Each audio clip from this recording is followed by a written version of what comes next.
Hello friends, it's me, and today we're checking out Film Theory, The Devil Made to Do It, Harmony and Horror from the Film Theorists. Together, let's go!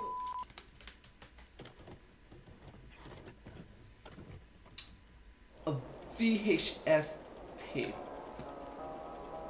and a box jump scare of pew!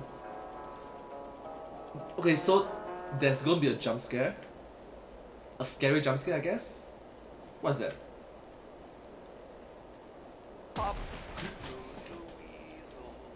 Mad Hat! Mad Hat!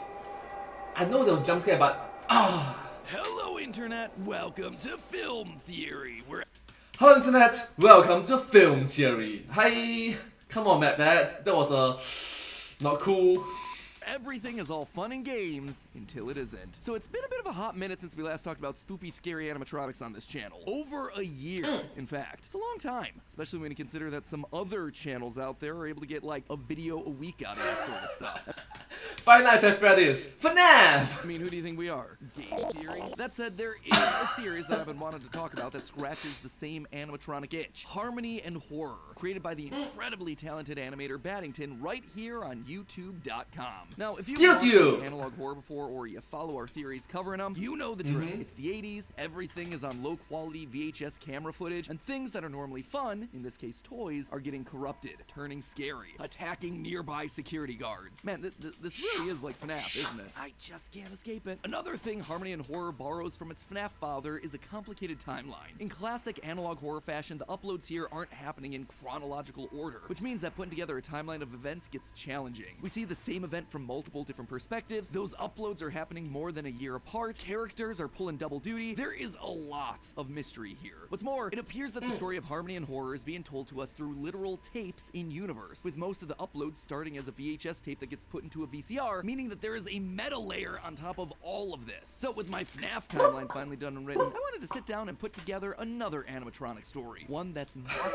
scarier and isn't afraid to go darker. That said, before we dive in, I do want to say that this theory is only going to be talking about Season 1. Yeah, Season 2 is already underway, but considering how much there is to cover in Season 1, we wouldn't be doing this series justice if we tried cramming it all together. So do me a favor, try not to spoil anything from Season 2 down in the comments. We'll be saving that one for another video. Without So, thank you so much. Let's continue with it. Thank you so much.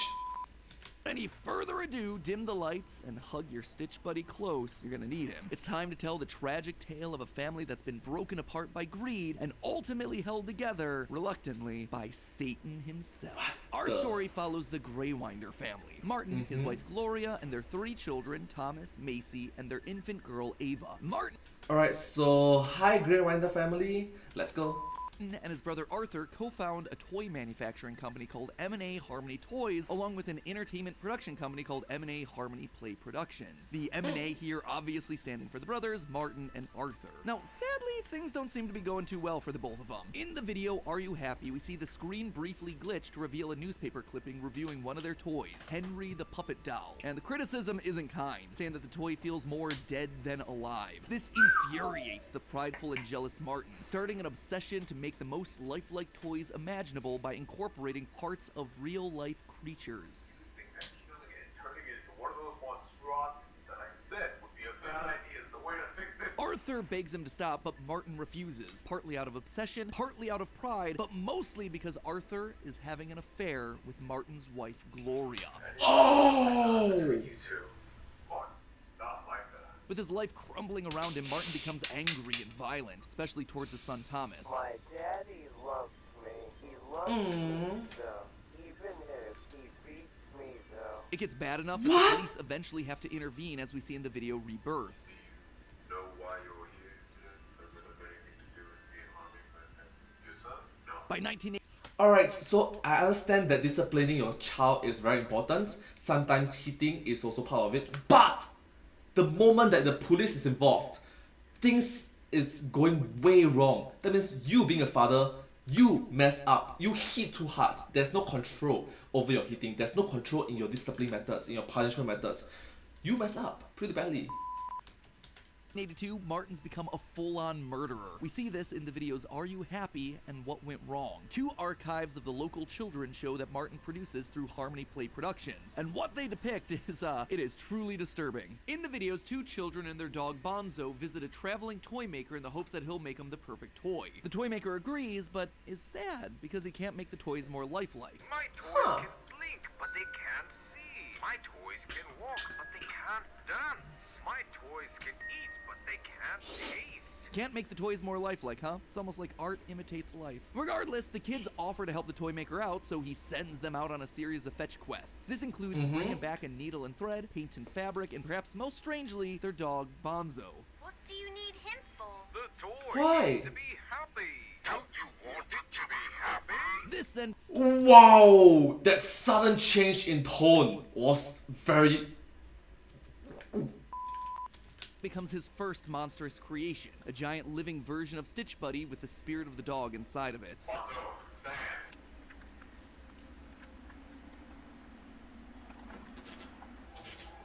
What the...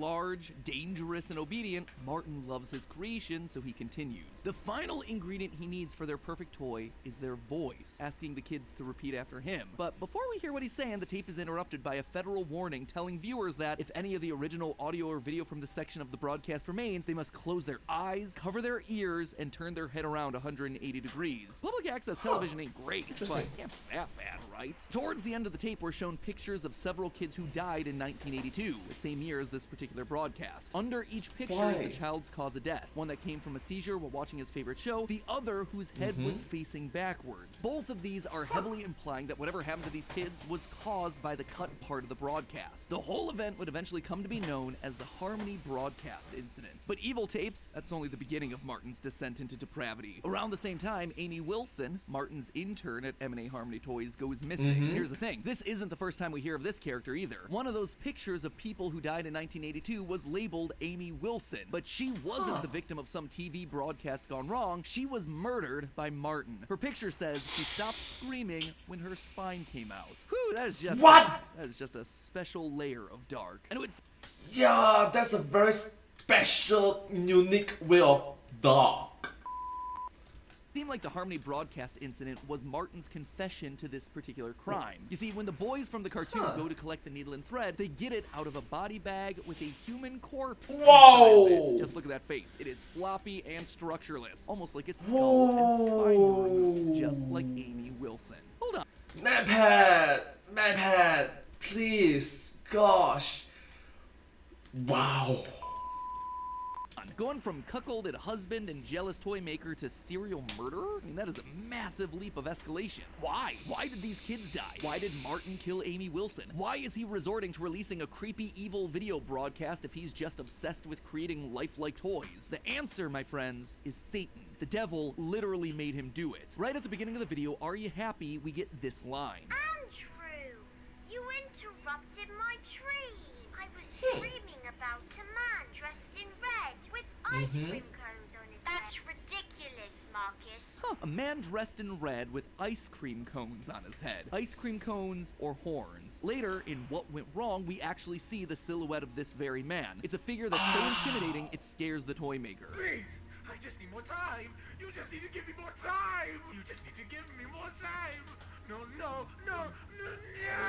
Not only that, but we see evidence of demonic rituals happening outside of that particular video as well. In She Can't Sleep, we see another toy, the singing Sophia doll hidden inside of a closet surrounded by candles and a crucifix on the wall. Almost looks like some sort of rituals happening. We see more of those candles lined up in the toy maker shop during the Harmony Broadcast Incident. And in the video Good Boy, we get confirmation as to what's happening. Martin is killing things and then performing satanic rituals to bind souls to the various toys around the toy shop. His first successful victim is the dog Bonzo, who gets fused into the giant animalistic Stitch Buddy toy.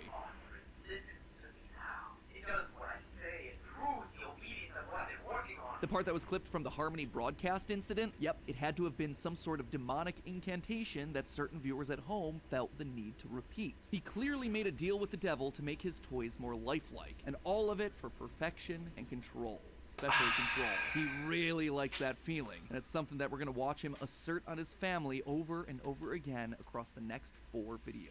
Frustrated.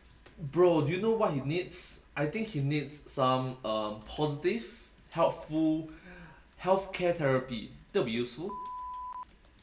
At the lack of control that he has over his family and his wife, Martin breaks. As he puts his daughter Macy to sleep, Martin seems distracted and sad, refusing to sing her a lullaby. But he promises to, quote, make her a doll that can sing, a promise that he will literally make true later that night. He reminds Macy that he and Mommy have a business meeting in the morning and that she might not be seeing her mother for a while. But clearly there is no business meeting here. Instead, Martin confronts Gloria about her infidelity, and in the video She Can't Sleep, we hear the aftermath of that conversation. Gloria frantically enters Macy's room, waking her before the pair are attacked by Stitch Buddy. After a glitch, we hear Gloria hiding Macy before Martin ultimately finds and kills Gloria. Martin, though, far from deterred, continues to hunt. He moves on to Macy, Thomas, and Ava, binding each to a different toy in the M&A roster.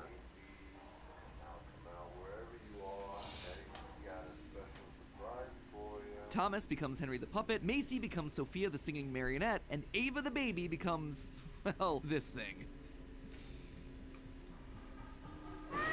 Now with control over his family, Martin seems happy again. With a pep in his step, he introduces a new mascot named the Ice Cream Man to his brother Arthur, believing that this character is going to be a hit for the company. But Arthur is done. Unaware of the previous night's rampage, Arthur reveals that he's talked to Gloria and that she and the kids are leaving with him. At least until Martin gets his act together. That's when Martin reveals that he's already fixed their quote-unquote little problem.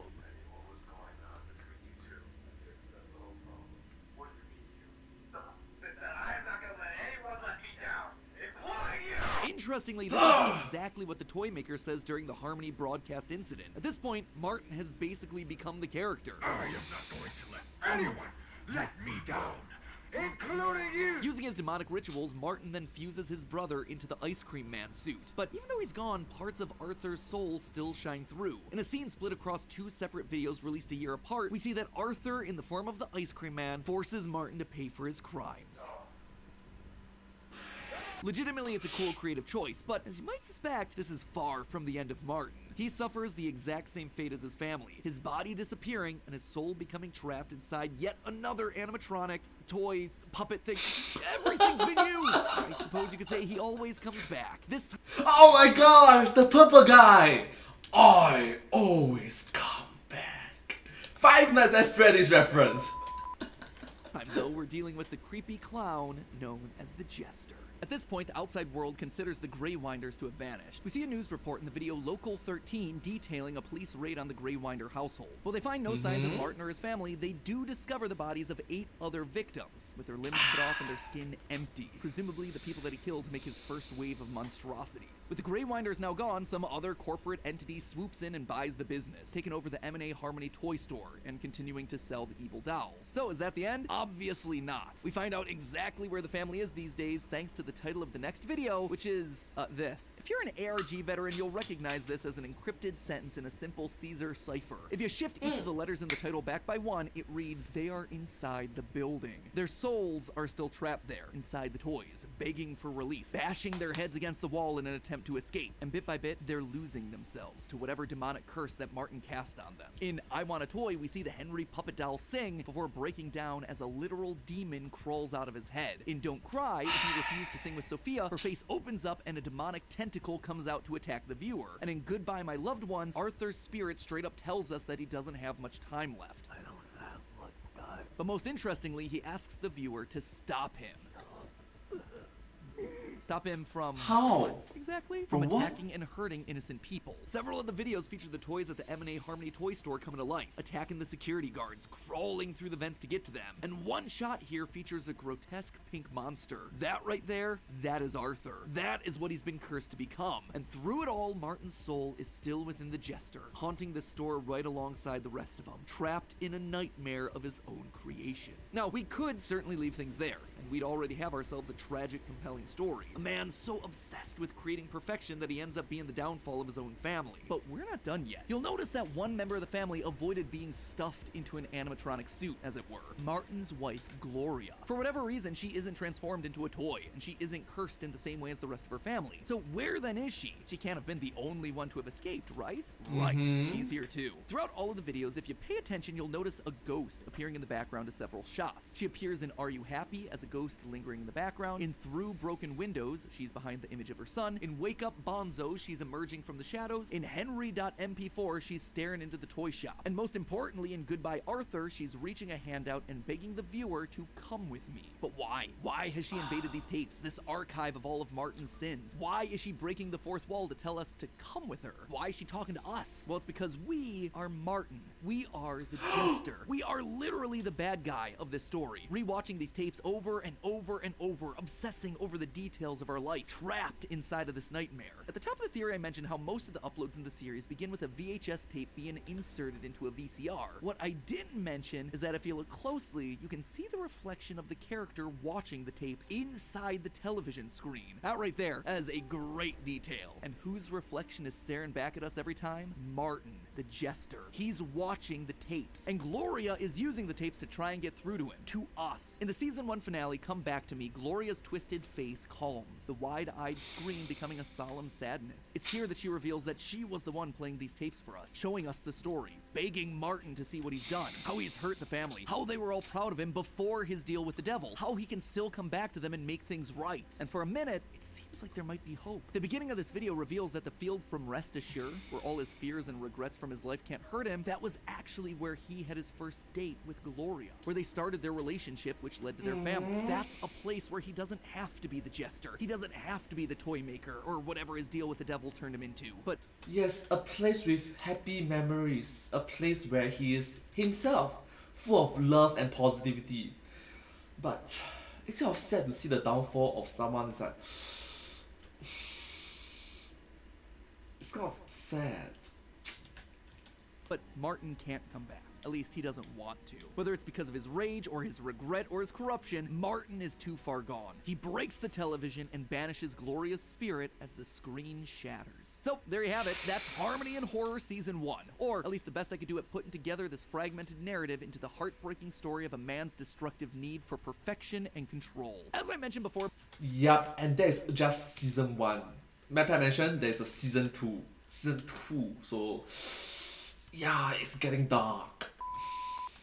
Baddington has already started season 2. So if you want to get there before I do my next theory, go check it out. Link is down in the description below. And hey, if there are other little-known online series that you want me to check out, leave them down in the comments. I'm accepting all recommendations. Bonus points if there are no animatronics or possessed spirits. But hey, if you want to check out some more killer content, why don't you go Bonus points. check out our brand new Style Theory channel, all about fashion, beauty, and hygiene. That sounds a bit strange. Yeah, I get it. Seems like a weird subject to theorize about, but I promise that you're going to be surprised by what you find there. For example, have you ever wondered whether or not you could be allergic to color? Well, I was inspired to ask that very question from the Netflix series Wednesday. It's actually a much more interesting and complicated question than you might initially think. So go and check that video out if you're interested. Link is on screen right now. Or if you're looking for more animatronic adjacent horror, our coverage of the Walton Files is to the right, as another scary and very dark series. Anyway, as always, my friends, thank you for watching, and remember, it's all just a Thank theory. you. A film theory. And cut.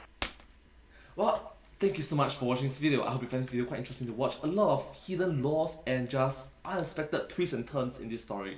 Yeah, I'm quite curious about what the comment section say about this video. Comment section say about this video is it's super satisfying to see all the details being paid attention to. Wow, season 2. Matt's the only guy who can get me to watch a 16-minute movie about something I've never even heard of.